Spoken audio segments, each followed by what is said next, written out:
Today I'm in conversation with Michelle Jamieson. Michelle is a research psychologist who is doing her PhD on employment outcomes for people living with complex mental health difficulties. Hi Michelle, welcome. Hiya. Thank you for being a part of the series. Perhaps you would like to tell us a little bit about why it's important for you to speak in this series. So I've followed integrate mental health for quite a while. I am quite open about my own lived experience, so I thought it was not only interesting but important to speak on this series just about my own personal experience of the duality between living with or having lived experience and also researching what you live with in the academy and in psychology in particular. That's why I'm here today. Fantastic. Thank you for joining us. It'd be really great to kind of shine a light into psychology academia and bringing your lived experience with that. Perhaps I don't know where you want to start with it, maybe talking about something about the different intersecting identities that we were mentioning earlier. Yeah, that's a good place to start as any. So I just go right into intersection identity. Can obviously mean a lot of things to a lot of people, but for me, the main one, and I'm quite open about this, wherever I'm speaking, whether it be a Twitter rant or a lecture or anywhere, the big one for me is I come from a very working class background, and that to me intersects a lot with how I've experienced my poor mental health, how I've progressed through psychology, how I've been received in academia. So for me, if you can't tell, I am Scottish, Glaswegian. Was born here, grew up here, and in terms of education and academia, I was the first one to go to uni. Sort of fell into it randomly, but once I got to uni, I think I took an intro to psychology class and loved it. And that was the uni experience, and now it's been 10 years and hopefully going to be finishing off my PhD soon. So for me, I suppose the big thing was moving through university. I knew I was working class, but it was never a big thing to me. And then I went on to a Russell Group university, and it suddenly became this massive thing that other people really identified in me. And this is where it really sort of crystallised for me. I was constantly told, oh, you're the working class person, are you here on the poor person scholarship? Things like this came up for me, and that's when I started becoming quite angry and being proud of the working class identity in academia. It's really driven my research. My working class identity has been really great in some of my research. It's given me access to communities that are traditionally seen as hard to reach. Whereas for me, they were easy to reach, and that they were working class people I had grown up with, lived in the same area as me. They were not hard to reach. You just needed to do it in a different way to how it's traditionally done in universities when you're recruiting undergrad students. That's a whole other story. So thinking about, for me, my working class identity in academia, as I've moved up in academia, especially into postgrad, started teaching a little bit, how I'm perceived by the academy is a strange one. First of all, I'm quite open about my lived experience in the academy and how some people take this is strange. They're either really happy is the wrong word, but they're like, you're so brave, you're talking about your lived experience, and oh, you're such an inspiration. I really don't like that word. You've come through so much and you're still achieving these things. Or they'll be very much, why are you here? Are you safe enough to be here? Are you well enough to give this lecture? If you're speaking about it with such insight, I don't think you actually have it. A comment from a medical professional when I was giving a talk about my lived experience of psychosis. Some of the comments I've had from academics or medical professionals who apparently work with people with these conditions every day have been a bit off the cuff. And I think I've responded to them quite well. I mean, I haven't swore at them. quite nice to them. And yeah, that's, I suppose, and then I'm no way bashing the academy. I have enjoyed my research as much as I complain about it. I have enjoyed the journey. I'm doing the PhD for a reason.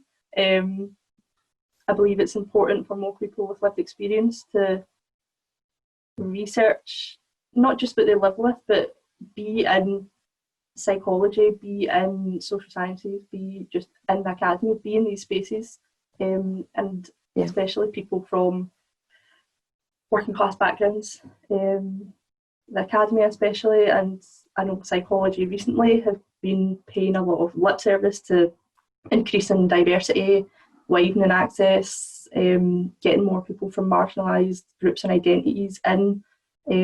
But personally, I've been in the wider psychology research academy area for 10 years and I've not seen much movement. And that's something that definitely needs to improve.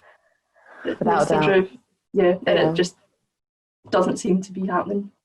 I mean, these things take time, but it's been 10 years.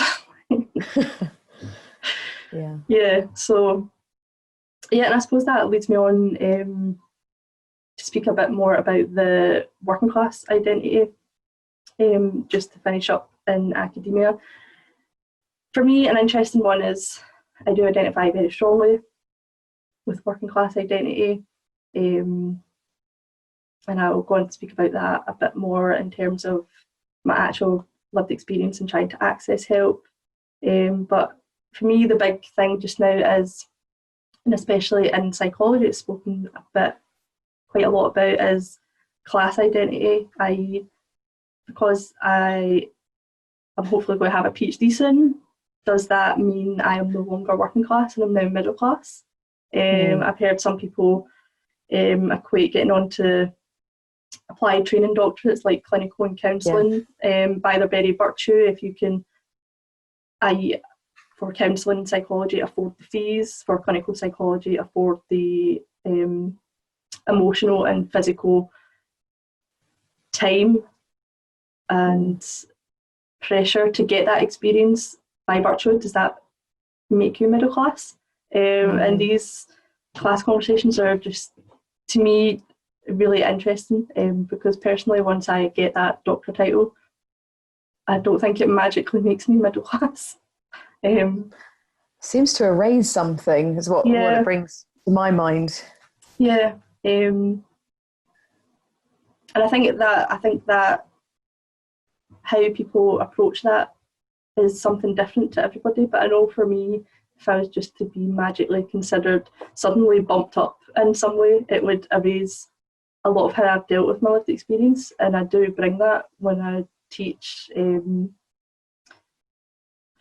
whether that be as a graduate teaching assistant or a guest lecturer, or even as a peer researcher or lived experience speaker. I've done them all, and interestingly, how I've been received by professionals has been completely different depending on how I introduce myself at the start and what role I'm there as. Am I there as a lecturer? Am I there as a peer researcher? Am I there as the lived experience person? When I'm there purely as lived experience, they tend to think I've somehow, I don't know, escaped someone who's maybe looking after me. That tends to be where the comments about "are you safe to be here" comes in. which I laugh about it because it's just ridiculous. It's ridiculous. But somehow, if I'm there as a guest lecturer, never had any comments about my condition and risk and safety, even though I preface a lot of my professional lectures with I have lived experience of psychosis. That's why I study it. But the comments at the end are completely different, and it's it's really telling, isn't it? Yeah, it's really telling. Bearing in mind whether I'm there as a lived experience or peer researcher or a guest lecturer, it tends to be a similar makeup of the group. It tends to be professionals or academics. It tends to be psychologists and psychiatrists. So why is the way they receive me so different just based on like 2 words? Well, yeah. It just seems to be really telling and frustrating and laughable. Yeah, I was. It calls to mind stories that I've heard about people who have been peer support workers, working intentionally with and bringing their lived experience as a part of their job title, you know, within the NHS to support other people in psychological distress, because they've had their own lived experience. And then moving through to training into a profession, and something about their whole experience, about how their lived experience, something about how their lived experience is perceived by others, including the kind of internal agencies of the trusts that you're working in, like occupational health and things like that. Suddenly, attitudes around speaking about lived experience get very strained. Sometimes, not all the time. Sometimes it's a really, really good experience. So it's not, you know, to just do a broad brush over it. But often people have noticed a real switch in how they're perceived because of it. So what you were saying there just reminded me of that. Yeah. And you sum it up much more nicely. But well, I think I've been probably talking about it for a long time. Too long. But it's really hard, isn't it? Because I was thinking it's a bit of a tell in terms of actually what the people think about lived experience on the inside of the professions. Really, you know, the extent to which it's looked at on the inside, you know, as an asset or as something to be valued or not, is actually perhaps something about how we really feel about it in terms of, you know, getting proper collaborative services going on, patient leadership, this kind of thing. A bit of a tell, I think. Definitely. And you would have think it would have moved on a little bit, but there's still obviously plenty of work to do. And this is something that the disclosure, the openness has been something that I've only recently came to. There was a time at the start of the PhD and my master's, I didn't disclose as fully, just because I felt that if I did disclose, it would in some way harm my chances as a professional of getting on to further training, and all of these progressing in the academy, all of these sort of insidious things that feed into, I'm already seen as the poor working class person, how much is talking about my lived experience of quite a complex condition going to impact on my chances. I'm going to be seen as a risk right away. I'm going to be seen as less competent. I'm going to be seen as that person that can work to a schedule. And I suppose over the years I just got angry, and that's why I decided to start speaking about it. And I'm not saying there's no lived experience in the academy or in psychology. There will be multitudes of lived experience of poor mental health and other marginalised identities, but I think it's about where you are in your career journey, how safe you feel to disclose, especially when, say, clinical psychology is still seen as the gold standard. That broad brushes it, but I have done a lot of work with undergrads. They all went on clinical psychology. they all think they need to present in a certain way.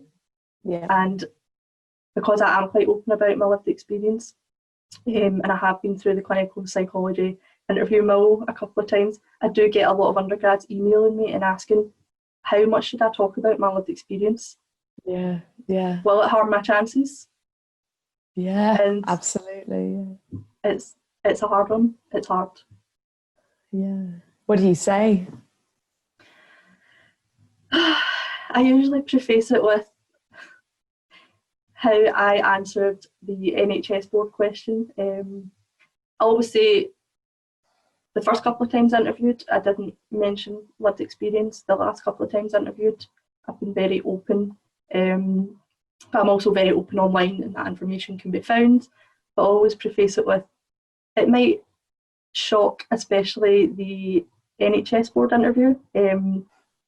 I'll give you a little snippet, tangent of a story. I was sitting in the NHS board interview. You'll know clinical psychology interviews take up the whole day. You're preparing for months. It's a massive thing. I was sitting in front of the NHS Scotland heads of boards, and they asked me, what do you think is the biggest problem in clinical psychology services in Scotland? And by this point, I was just probably a bit jaded, and I sat there and said, you've got a problem with too many middle class white men who don't understand lived experience. I didn't get into training and they looked very, very shocked. There was silence. You could have heard a pin drop, and they just went, okay. And I was like, yeah. And there was not even any kind of follow-up discussion to that? No, there was none. There was none. I think there was nervous laughter at the end of the table. It probably didn't help all the interviewers on the board were men and white. Yes. Okay. But, maybe I should have held myself back, but I can't anymore. And I know that feeling. That to me isn't a shocking thing to say. Every year the BPS especially talk about lack of diversity. Yep. That to me, that isn't a shocking thing to bring up in a clinical psychology interview. Okay, I could have said it in a more flowery way, but I didn't. No. So yeah, my advice to everybody that gets in contact is probably personalised. A lot of them, I'm really glad, feel safe enough to disclose their lived experience. So I can maybe give some more personalised advice, but I tend to say, disclose how much you feel safe disclosing. Technically, it shouldn't disadvantage you, but I think you really need to know the course you're applying to and who's interviewing you. And yeah, go from there. It's a hard one. It's a hard one. It is, and it shouldn't be, should it? No, it shouldn't be. And yeah, people, I mean, I've done it myself for years. People really put themselves through the hard grind just to get an interview. And I won't go off on a tangent about the trials of clinical psychology. That's a whole other talk. But yeah, I say I've went through my journey in academia, and I did stick with research because I found that's what I love, although you can research in clinical psychology. My research PhD was right for me at the time, training wasn't. And I'd say as I've moved through, my thoughts have changed on me as a person, where I'm coming from, what clinical psychology is to me, how it is in practice, and different modalities and things like that. Yeah. So here you are, nearly at the end of your PhD then. Wow. Yeah. That's how I feel like it. I was meant to hopefully be finished for this December, but then the pandemic happened, and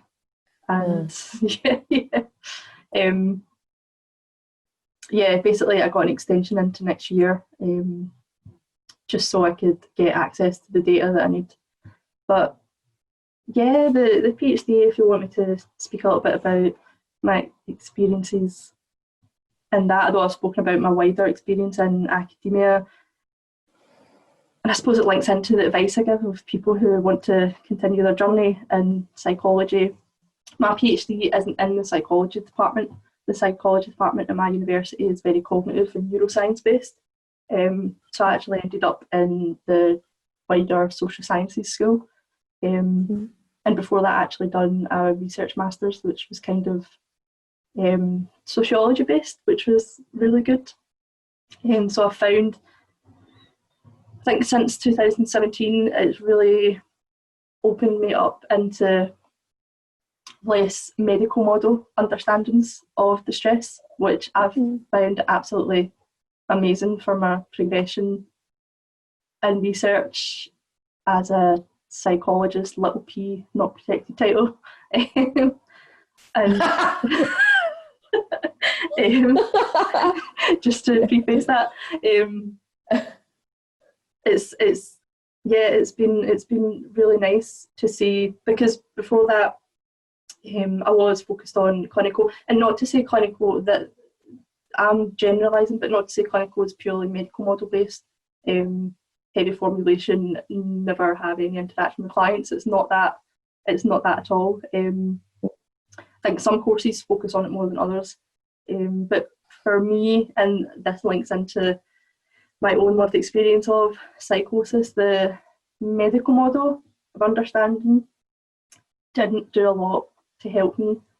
It didn't do a lot to help me while I was in distress, and it hasn't done much to help me further my understanding of what I live with. For me, what really, when the switch flipped, it was, I started going along to a really amazing group in Glasgow that support people who live with voices, self-harm, psychosis, all these sort of things. It was the trauma module with distress that really helped me.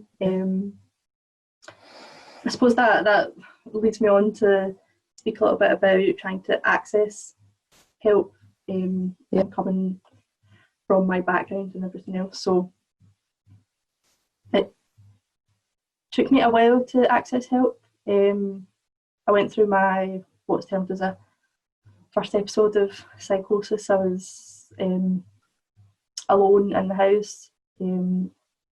At the time, I didn't link it to any sort of event or major trauma, anything like that. I just thought I was stressed doing my master's dissertation and applying to PhDs. But now it's been since 2017. No, I know it was linked. There was some, not to get too far into it, there was some cases of assault a couple of months before the first episode of psychosis, which I think because I was doing the dissertation, I brushed under the carpet and I was like, I'm fine, it's just anxiety. But obviously then led on to what was my first episode, so I kind of dealt with that alone. I'd been to the GP a couple of times, and actually when I went to the GP, I said to them, I think I'm going through psychosis, and they just patted me on the hand and said, oh, you study psychosis, you would know if you had it.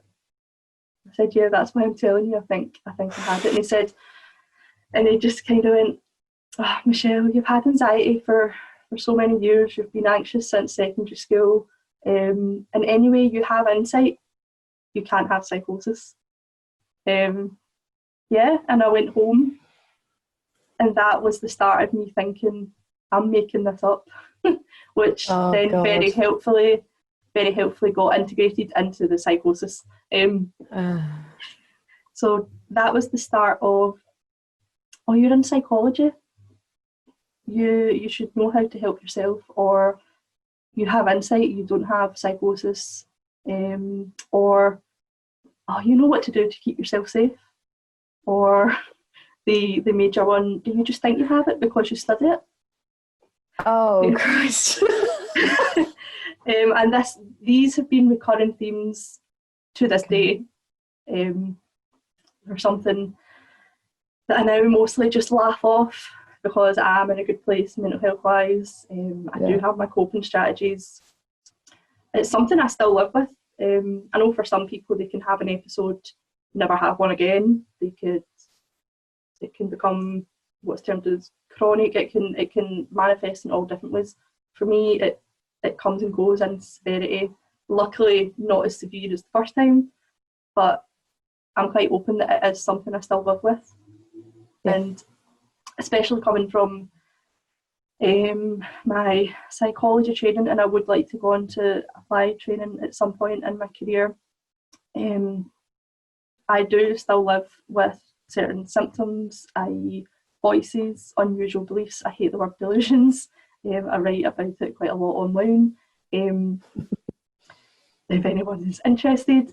But for me, just because I live with low-level symptoms, in quotation marks, doesn't make me any bigger of a risk or any less competent to still work. I think it just gives me a richer understanding of my own competencies, when I need to take a break, and how I can work with people. Because before this, I just burnt myself out. And that was probably one of the biggest factors leading up to it as well. I was always the anxious child. I always wanted to do well. I probably had anxiety diagnosis since I was a teenager. Everything was blamed on anxiety, and I was anxious. And then I got into psychology, and it became the rat race to clinical. And that was me. That was me for years. Would throw up before exams, just every time I was anxious. Really, anxiety came out really in physical symptoms, because you have to be the best. You have to get a first. You have to get an assistant psychology role. If you want onto training, you have to have this many years experience, work a job while at uni so you don't rack up too much debt, but also have time to be an honorary assistant psychologist post, which are ridiculous, by the way.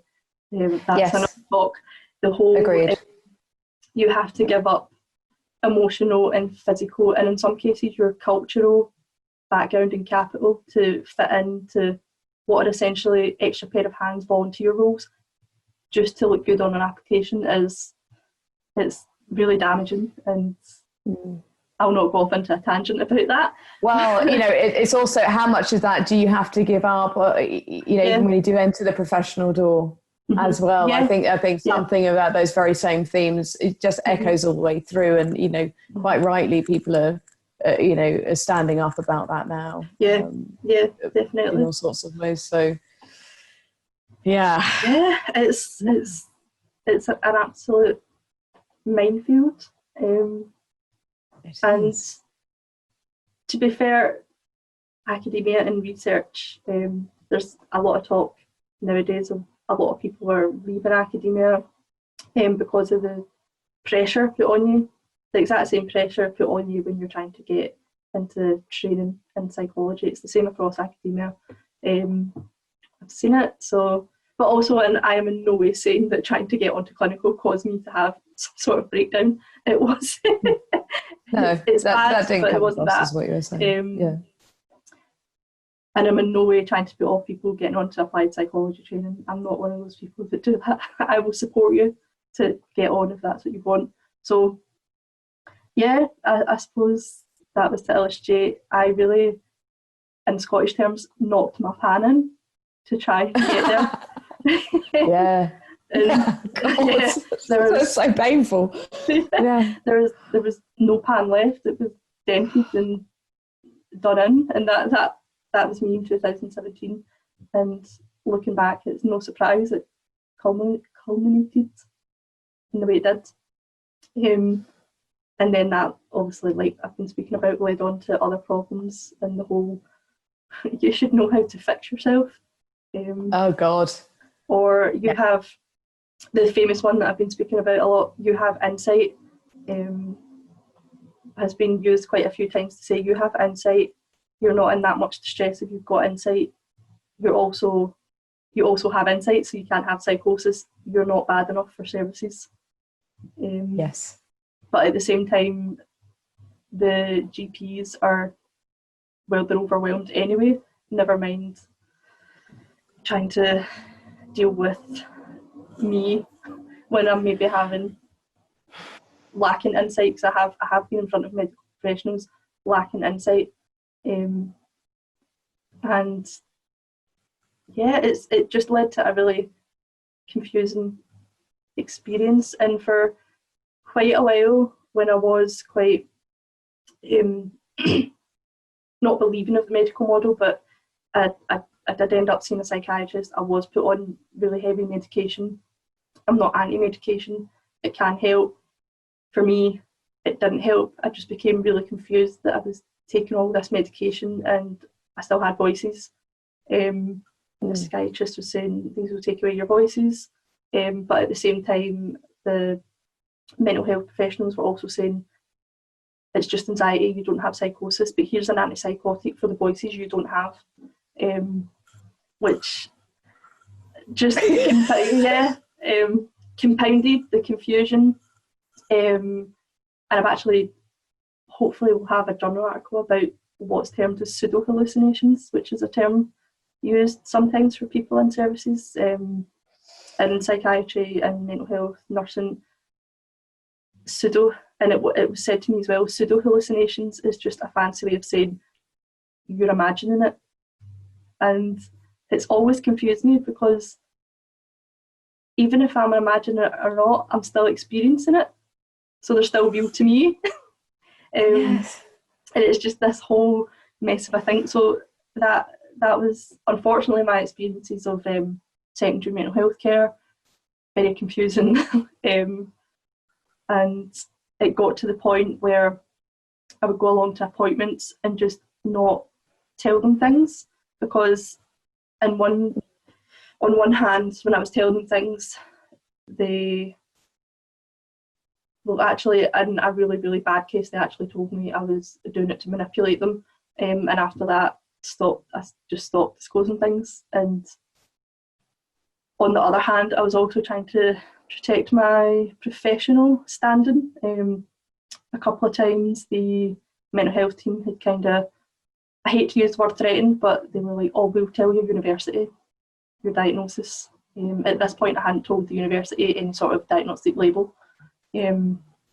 So yeah, I was really confused and a little bit scared that this would somehow ruin my reputation or ruin chances of a career. So I just stopped talking in appointments. But at the same time, I was being told I wasn't actually mentally ill. I didn't have psychosis. It was all just anxiety. But at the same time, when I was asking to be just discharged, they weren't discharging me. So it was just all these mixed messages. And that was all framed by, oh, but you're in psychology, you should help yourself, you've got insight, you know how to help yourself, you're not actually that unwell, but we're still not going to discharge you because when you're asking to be discharged, we think you're unwell. How do you find your feet in that? Mm-hmm. How do you find your feet in that? How do you find your center in that? How do you find a sense of self in that? Mm-hmm. How do you find an identity in that? How do you find your power or ability to feel empowered to strike forward in a way that's meaningful for you? Mm-hmm. Where are your anchors in that? Mm-hmm. Because it's like when you were just talking about those things, it's like being in the middle of a maelstrom. Like a massive kind of tornado of all sorts of things going on around you, and trying to find the center and the core and something that makes sense, that you believe in, that is believed in by others, to forge your path forward. Yes, it's also incredibly sad as well. Yeah, and that's, for me, it strikes me because to an extent I knew the system. Coming from a psychology background, research background, knowing parts of the system through living with anxiety and things before, technically I knew the system, I knew what I was in for, and I couldn't navigate it as a research psychologist, never mind someone who that's their first time accessing the system. So if I couldn't navigate it with some level of knowledge, how is it for people that have never experienced it before? And that's what frightens me. That's what really scares me. And I really don't think we're talking about it enough. And just from when I've been speaking about the working class part of my lived experience, personally I've seen in the community that I grew up in, there's poor mental health doesn't get spoken about a lot. You either have a limb hanging off and you need to go to A&E, or you're fine. You just take some paracetamol and go to work. Right? There's nothing in between. That's generalising a bit. I think it's getting better, but that was certainly my experience growing up, and with other friends' experience growing up. So when it does come to accessing services in these areas, they're overstretched. You usually go to your GP first and get a referral. They're so overstretched they can only see in quotation marks, worst case scenarios. You're usually hit with a very medical model understanding, which can help some people. I don't bash the medical model. But also, to preface that, it took 2 years for a psychiatrist to ask me, had anything happened before the first episode of psychosis. Before that, there was no interest. So not only is it hard to access services, they seem to just be confusing. To me, they're quite paternalistic. And it's sad and confusing. And they go around terming all using these terms like hard to reach groups, hard to reach areas. Their patients in their area constantly are no-shows or fall out of services or don't interact. They're not hard to reach, they're not falling out of services.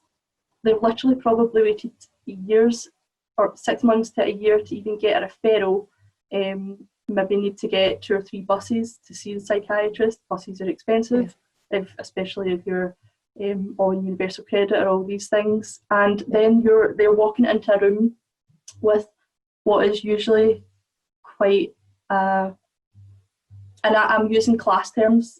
Not everybody will agree with class terms or identify with them, but I find them really helpful. In my experience, I walked into a room with a very upper middle class psychiatrist, and when I was trying to speak about some of my experiences from a working class background, bearing in mind he was working in the area, I lived 15 minutes away, luckily enough, there was no understanding of that. So for someone to walk in there, to be with that person, to be in that environment, is confusing enough and scary already. Yeah. Never mind going into that, and it just makes me angry. It just makes me angry. If these have been my experiences, what have other people endured trying to get help, trying to understand what's happened? Yeah. God, it all of a sudden just that it is such a weighty issue, and you can think, God, it's impossible to know where to even start, you know, to try and make a difference. But I think by people speaking about their experiences and by listening to you speaking about yours, we can at least open up and continue to open up. And I know there are other conversations going on as well, really brilliant, stuff. You know, it just has to be moving towards a chorus of voices saying something that's nuancing the experiences out there. Yeah. I don't know if that makes sense. But, it makes sense. These are why these conversations and videos are so important, to get a snapshot of the hopefully breadth of experience that there is out there. And I'm very aware I'm coming from a very little specific snapshot of experience, but hopefully it helps. Or maybe, you know, actually what you're talking about is something that a lot of people have experience of, that kind of difficulty accessing that sense of a disjunct between how they're experiencing their world and what's happening for them, and how it's being received or perceived by the person who is in the helping position. That just means that there's not a fit, that it's not helpful, or that perhaps, you know, there are places where there's more room to explore other ways of being alongside somebody in their distress, and places where there just seems to be very limited ways of doing so. And then again, to hear, you know, you speak about your experience there, doing your PhD, with talking about class, talking about your lived experience, you know, talking about all these intersecting issues, which, you know, if we're not careful, those can really pile one on top of the other and make something very difficult, and essentially lead to activism in order to create some explosive energy for change, you know, to interrupt the signal of what is otherwise just kind of traditionally going along in one direction, and it's not helpful, and it's certainly not it's not open, it's not listening to these wider discourses, is it? And I suppose that's why I'm now just a very angry person on Twitter. Oh, hey, listen, there's a real proper place for anger and campaigning and social justice and activism. Twitter's a great platform for it. And, you know, as you know, I've been on it for a long time now, doing the same. I was thinking about your experience when you were talking about seeing that local psychiatrist at the time. I was absolutely terrified when I went for my secondary care assessment. Absolutely terrified. And I was going in with far fewer, technically speaking, disadvantages from my background in terms of class, being a white middle class woman. You know, I had more advantages, I guess, behind me than that. And to be a mental health professional struggling with mental health difficulties at the time was a really terrifying thing, and I had no sense of where to get help or support from. The professional bodies around were absent. You know, there's nothing there, you know, to help, and peer support was impossible to find because nobody talked about it. You know, my peers, you know, people within the profession were silenced because of the taboo of, you know, transgressing if you break down as a provider of mental health services. God forbid that you might be human. So, you know, or have lived a life or be living life in the way that any of us are, you know. And so hence integrate wasn't a big idea. It was just I need to connect with people. I need to find a way to do that. I need to find a way to see peers. You know, let's find a space that we can get in. That was the best thing ever that happened to me personally, and needed it as much as anybody else. No, I mean, it is so important, and I think especially in applied psychology roles, not just clinical, if you are a practicing psychologist, you are expected to be this almost, I don't know, paper cut out version of yourself. God forbid if you have a life or difficulties outside your role, leave them at the door, don't bring them in. And yeah, to an extent you have to do that, but at the same time you would hopefully not be so harsh on the clients or patients you're seeing. Everything intersects, everything has intersectionality.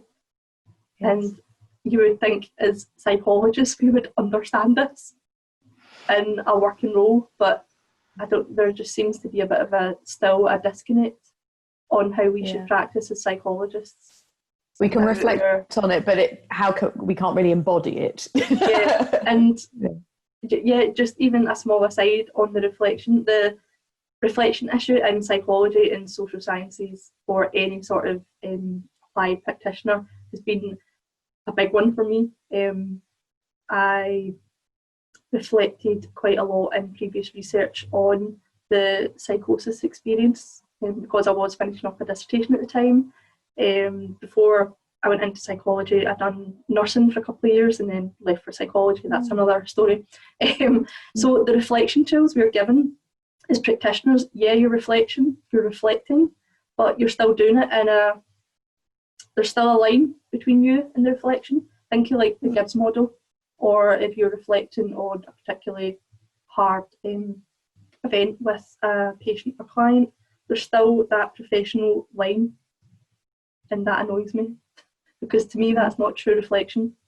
You're still holding a bit of yourself back, and this is something as a professional I hope to take forward. I've been trying to develop some training around this, involving creative writing, and I'm hoping it goes forward. So far I've just been called a weirdo psychologist, but we'll get past that. Well, that'd be all of us then. Pretty much. But the issue of reflection is a big one, and I think still tied up in everything we spoke about today. You think the one place you could truly get yourself and your feelings down on paper is reflection, but it's still bound up in all these, how much do I disclose?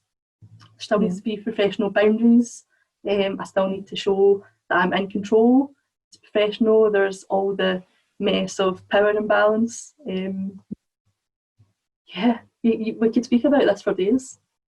We could, and I hate to close this conversation down for now, but it is for now, not ongoing.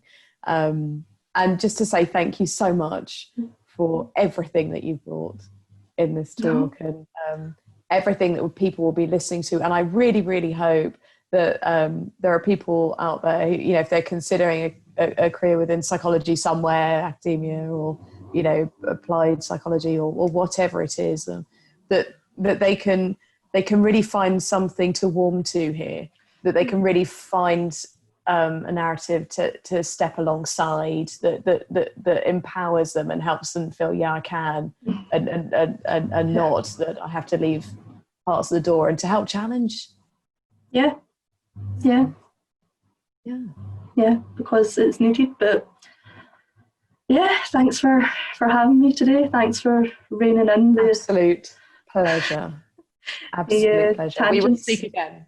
Will speak again. Definitely. All right. Well, thank you so much. Thank you. Thanks.